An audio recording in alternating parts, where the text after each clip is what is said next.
साथियों, इस समय हमारी मौजूदगी ये जौनपुर का बाजितपुर इलाका है और टीडी कॉलेज दक्षिणी गेट से बिल्कुल सटा हुआ ये मकान है। एक मध्यम वर्गीय परिवार है, आप समझिए कि यहाँ पे। और इन अभिषेक सिंह जो माला पहन के हमारे साथ खड़े हैं, ये जो है बिहार पीसीएस में चयन हुआ है। और क्या कुछ इनसे है, घर का माहौल आप देख रहे हैं कितना खुशियों भरा है। और माता जी यहाँ पे हैं, उनसे बात करेंगे कि क्या इनका कहना है, किस तरह से। माता जी, क्या बेटे का सिलेक्शन हो गया है आपके, क्या कहना चाहेंगी, बताइए। हाँ, बहुत खुशी है कि मेरे बेटे का सिलेक्शन हो गया है। जी। इसके आगे अपना करते रहें तो भाई। डांटती वाटती थी आप पढ़ने के लिए? नहीं, ऐसी बात नहीं है, आप खुद पढ़ते हैं। खुद पढ़ते थे। अच्छा। बहुत अच्छा। खुशी हुई कि बिहार पीसीएस में निकल गए।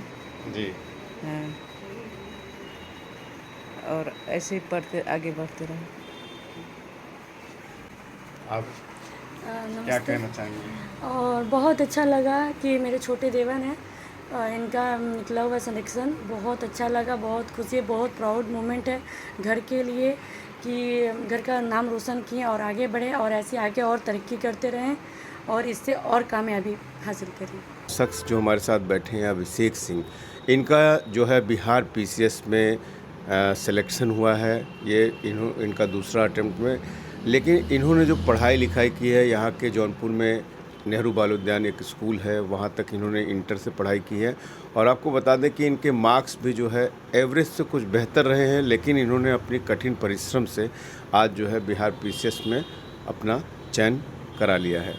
और इन सब के पीछे क्या कुछ इनकी तैयारी रही है। और एक सामान्य परिवार के होते हुए यहाँ से ये इंटर तक करते हैं जौनपुर से, इसके बाद पढ़ाई के लिए इलाहाबाद चले जाते हैं और वहाँ से फिर दिल्ली चले जाते हैं। कैसा रहा है ये सफ़र इनका, हम उनसे बात करेंगे, क्या कुछ रहा है। अभिषेक जी। जी नमस्कार। जी, कैसे आपने तैयारी की? जी, मैंने जो मेरी प्राथमिक शिक्षा थी वो मेरे गांव से हुई है, पृथ्वीपुर जौनपुर से। जी। उसके बाद मैंने यहाँ पे नेहरू बाल उद्यान इंटर कॉलेज है, वहाँ से मैंने 12th तक पढ़ाई पूरी की है।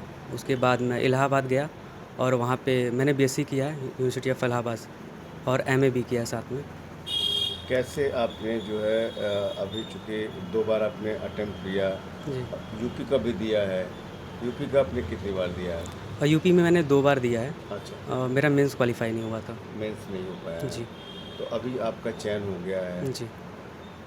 आपका जो आपने हमसे बातचीत में बताया कि किस तरह से आपके एवरेज से बेहतर थोड़े मार्क्स रहे, कोई आप अपने क्लास में या उस तरह से टॉपर नहीं रहे, जी। कैसा लग रहा है? एक तरह से आपने बाद में जाके मेहनत किया है। जी, काफ़ी अच्छा लग रहा है मुझे, और मेरे परिवार वालों का और दोस्तों का और भगवान का कृपा है इसमें, ईश्वर की कृपा है, और जिससे मैंने ये पद प्राप्त किया। अच्छा, बहुत से लोगों को ये रहता है कि बच्चे को सबसे बेहतरीन स्कूल में हम पढ़ाएं और उसके बाद उसको ये अचीवमेंट मिलेगा या कुछ वो जीवन में कर पाएगा। आप एक एवरेज स्कूल से, जनपद का जो एक एवरेज स्कूल है, वो कैसे देख रहे हैं? किस तरह से लोगों के लिए एक प्रेरणा बन रहे हैं आप? जी, मैं ये कहना चाहता हूँ कि लोगों को सेल्फ मोटिवेटेड रहना चाहिए, और स्कूल मुझे उतना मायने नहीं रखता है। आप अथक प्रयास करेंगे तो आपको ज़रूर सफलता ज़रूर मिलेगी, और यही कहना चाहता हूँ मैं। किस तरह से कब रिज़ल्ट आया आपका, क्या माहौल रहा घर का? चूँकि आप अटेम्प्ट कर रहे थे और आपका सिलेक्शन नहीं हो रहा था, लेकिन अब आज सिलेक्शन हो गया, क्या कुछ माहौल रहा घर का? जी, मेरा 5 साल से नहीं निकल रहा था, जी। और उसके बाद निकला तो काफ़ी खुशी है घर में, सब काफ़ी खुश हैं। मैं भी काफ़ी खुश हूँ क्योंकि एक लंबी जर्नी रही है मेरी, काफ़ी लंबी जर्नी रही है। एक पढ़ाई में जो आप बता रहे थे कि इंग्लिश का बहुत प्रॉब्लम हो रहा था, उसको कैसे आपने डिज़ॉल्व किया? कब महसूस हुआ आपको कि हमें और बेहतर इसको करना चाहिए था? जी, जब मैं दिल्ली गया तो हम एक्चुअली गाँव के परिवेश में रहे हैं, तो इंग्लिश हम लोग का उतना तेज़ होता नहीं है। तो जब मैं वहाँ गया तो वहाँ पे डिफरेंट देश के कोने-कोने से लड़के आते हैं वहाँ पे तैयारी करने। तो वहाँ पे मुझे लगा कि हाँ, मेरी अंग्रेज़ी कमज़ोर है थोड़ा, उनसे कम्युनिकेशन एस्टेब्लिश करने में। तो वहाँ पे मुझे प्रॉब्लम हुई थी, लेकिन धीरे-धीरे मैं सीखता गया उससे, अच्छा। और अब सही है। क्या लगता था, मतलब पहले से इंग्लिश मीडियम स्कूल में पढ़ना चाहिए था?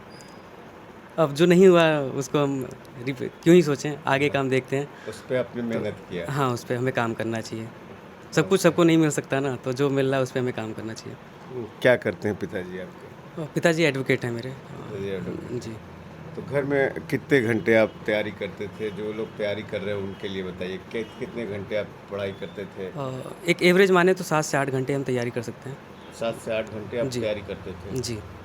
तो अभी यही जर्नी रुक जाएगी या अभी आगे भी आप तैयारी नहीं, करते अभी हमें रहेंगे? आगे भी हमें देना है, यूपीएससी देना है और यूपी पीसीएस में भी एसडीएम के पद के कौन सी रैंक आपको मिली है? लिए। 494 रैंक के लिए 404। इसमें क्या मिलेगा आपको? पंचायती राज ऑफिसर मिला मुझे। DPRO जिसको जी। बोलते हैं।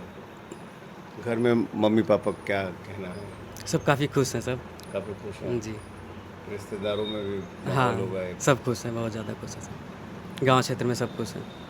तो आप देख सकते हैं कि किस तरह से बिल्कुल TD कॉलेज दक्षिणी गेट पर इनका आवास है और वहाँ पर हम बैठ कर के इनसे एक इंटरव्यू छोटा सा कर रहे हैं और इनसे ये जानने का प्रयास कर रहे हैं कि जौनपुर का जो एवरेज जो बच्चा था वो किस तरह से मेहनत करके बिहार PCS क्रैक करता है और उसे एक पद भी मिलता है और अब आगे की जर्नी इनकी शुरू होगी। लेकिन अभी इनका सफ़र यहीं रुका नहीं है, ये अपनी तैयारी नौकरी करने के साथ साथ जारी रखेंगे।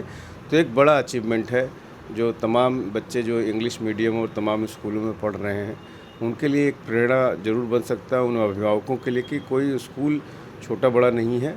बस ये है कि जब से आप जाग जाएं, जब से आप मेहनत करना शुरू कर दें तो सफलता आपको आपके कदम ज़रूर चूमेगी। अभिषेक सिंह जी हमारे साथ बैठे हुए हैं और प्रत्यक्ष प्रमाण हैं, आप देख सकते हैं। क्या कहना चाहेंगे जौनपुर के उन बच्चों के लिए जो तैयारी कर रहे हैं?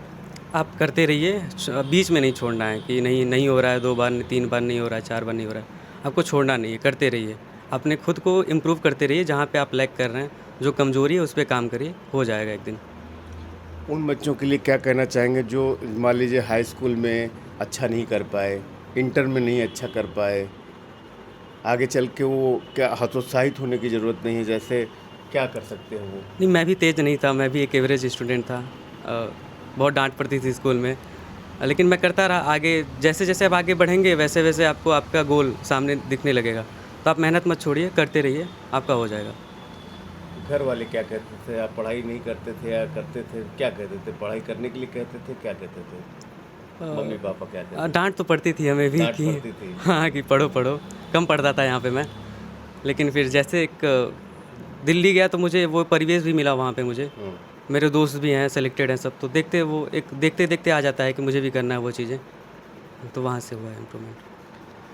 तो देख सकते हैं कि किस तरह से ये बहुत ही सादगी से अपनी बात रख रहे हैं, बहुत ही जो है, और किस तरह से इन्होंने घर में जैसे माहौल होता है सबके सब जो डांट पड़ती है बच्चों को, इनको भी डांट पड़ी हैं पढ़ने के लिए और आज इस मुकाम पे पहुंच गए हैं। इसी तरह की खबरों के लिए आप हमारे साथ बने रहें। AS ट्रस्टेड न्यूज़ के लिए आशीष श्रीवास्तव, जौनपुर।